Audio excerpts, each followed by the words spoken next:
बीते कई दिनों से दिल्ली की हालत काफी नाजुक है और भला हो भी क्यों ना, जब इसके सीएम पिछले 1 महीने से जेल की सलाखों के पीछे दिख रहे हैं। दिल्ली हाई कोर्ट से लेकर सुप्रीम कोर्ट तक तो बहुत केसेस ऐसे हैं जिसमें अरविंद केजरीवाल का नाम उठा है और आए दिन उनको लेकर सुर्खियां दिन पर दिन बढ़ते जा रही है। इसी के बीच सुप्रीम कोर्ट में अभी दिल्ली सीएम अरविंद केजरीवाल से जुड़े एक बहुत ही इम्पोर्टेंट मैटर की हियरिंग चल रही है, जिसमें अगर कोर्ट ने फैसला केजरीवाल के फेवर में सुना दिया तो उन्हें जेल से तुरंत निकाला जा सकता है। 2 दिन की हियरिंग में हमने कई ऐसे पॉइंट्स देखे हैं जिसमें जस्टिस संजीव खन्ना और दीपांकर दत्ता की bench senior advocate Abhishek Manu Singhvi से अग्री करते हुए नजर आई है और कौन से 5 सवालों के जवाब लेकर सुप्रीम कोर्ट बेंच ने ईडी को तैयार रहने को कहा है, आगे देखते हैं। लेकिन आपको बता दें कि हियरिंग के दौरान सीनियर एडवोकेट अभिषेक मनु सिंघवी ने सुप्रीम कोर्ट बेंच को बताया था कि कैसे ईडी ने ये सेम सेट ऑफ डॉक्यूमेंट्स जिससे उन्होंने केजरीवाल को अक्यूज डिक्लेयर किया है, मनीष सिसोदिया के समय भी दिखाया था। अब जब हम यहाँ बात farmer deputy CM Manish Sisodia की कर रहे हैं तो आपको बता दें कि अभी बीते दिन ही दिल्ली राउस एवेन्यू कोर्ट में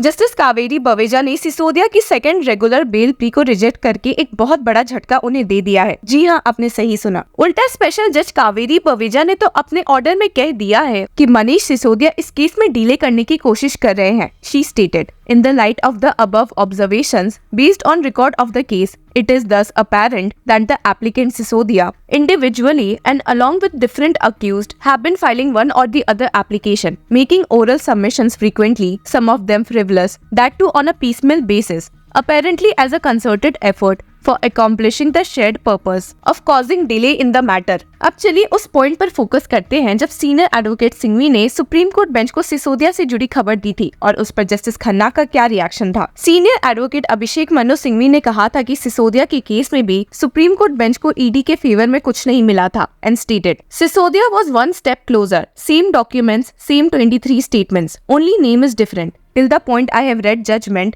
your lordships did not find in favor of ED। Senior advocate Singhvi ने एक बार फिर से सुप्रीम कोर्ट बेंच को सिसोदिया केस की याद दिलाई और कहा कि कैसे उस केस में दिल्ली सीएम अरविंद केजरीवाल का नाम कहीं भी मेंशन नहीं था and stated, your lordships summarized the case in Sisodia judgment, there was nothing about Kejriwal. इस पॉइंट पर जस्टिस खन्ना ने कहा, initially I thought since I decided that case whether I should take up this, then I thought it may be misunderstood as my not wanting। इस point पर senior advocate Singhvi ने ED को वापस से फटकारा और कहा कि उनके द्वारा ये एक्सक्यूज देना कि अरविंद केजरीवाल ने 9 समन्स इग्नोर किए थे इसलिए उन्हें अरेस्ट किया गया है, बेहद गलत है। यहाँ पर सीनियर एडवोकेट अभिषेक मनु सिंघवी ने केजरीवाल केस को आम आदमी पार्टी एमएलए संजय सिंह के केस से अब कंपेयर किया है और कहा, My case and Sanjay Singh case are unique. There is no section 50 statement. Major source of material is out. If they don't have my section 50 statement, I am not coming after summons is no excuse। यहाँ पर justice Khanna कहने पर मजबूर हो गए कि criminal proceedings cannot be stand alone unless there is confiscation attachment। First there should be attachment, then offense, then finding in the offense। Attachment is followed by prosecution।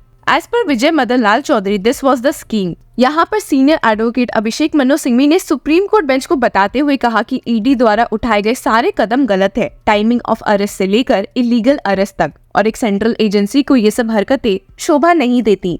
He stated, ED is not expected to be vindictive. It must act with highest degree of fairness। यहाँ पर justice Khanna ने ED की ओर से मौजूद ASG SV Raju से कहा कि उन्हें इस केस में अपने साइड से भी सफाई देनी पड़ेगी कि आखिर उन्होंने ऐसे अरेस्ट क्यों किया है and stated, liberty is exceedingly important, we can't deny that. The timing of arrest they have pointed out. We will hear you. We want you to be prepared। यहाँ पर सुप्रीम कोर्ट बेंच ने ED के सामने 5 सवाल रखे हैं जिसका जवाब उन्हें नेक्स्ट हियरिंग में चाहिए और ये 5 सवाल है, Without there being adjudicatory proceeding, can you have criminal proceedings initiated? There are no proceedings of attachment in this case so far, and if there are, then show how Kejriwal is involved। Manish Sisodia case has findings in favor and against। Tell us where does the Kejriwal case lie then? Threshold under section 19 of PMLA, which cast onus on prosecution and not on accused, is fairly high, whereas under section 45 onus shifts on accused। So how do we interpret it? Do we make the threshold much higher and ensure that standard is same? Time gap between initiation of proceedings and action of arrest etc. The timing of arrest which is just before the general elections। आपको बता दें कि इस hearing में senior advocate Abhishek Manu Singhvi ने detail में जाकर सारे अक्यूज टर्न्ड अप्रूवर के बारे में डिस्कस किया था जिसमें 5 लोगों के नाम मौजूद थे। सिर्फ यही नहीं बल्कि सीनियर एडवोकेट सिंघवी ने कहा था there is a 6th person name is not available,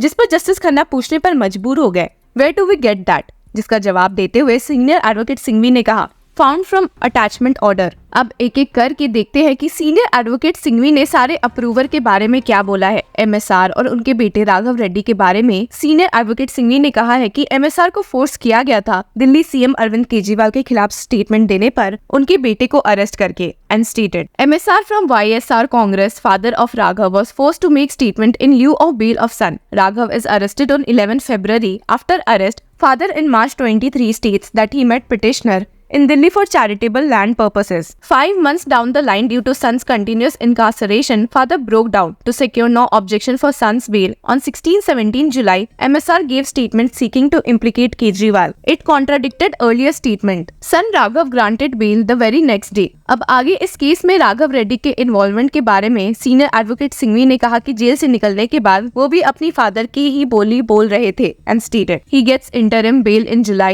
After that, father has given statement implicating me. On 26-27 July, he makes incriminating statement against me. He just confirms his father. After that, he gets absolute bail and pardon. यहाँ पर अब बात होती है सारथ रेड्डी की, जिन्होंने BJP को electoral bonds भी दिए हुए हैं। और इस बारे में सीनियर एडवोकेट सिंघवी ने कहा, Sarath Reddy's 1609 and 911 statements not against me. 1609 statements concealed.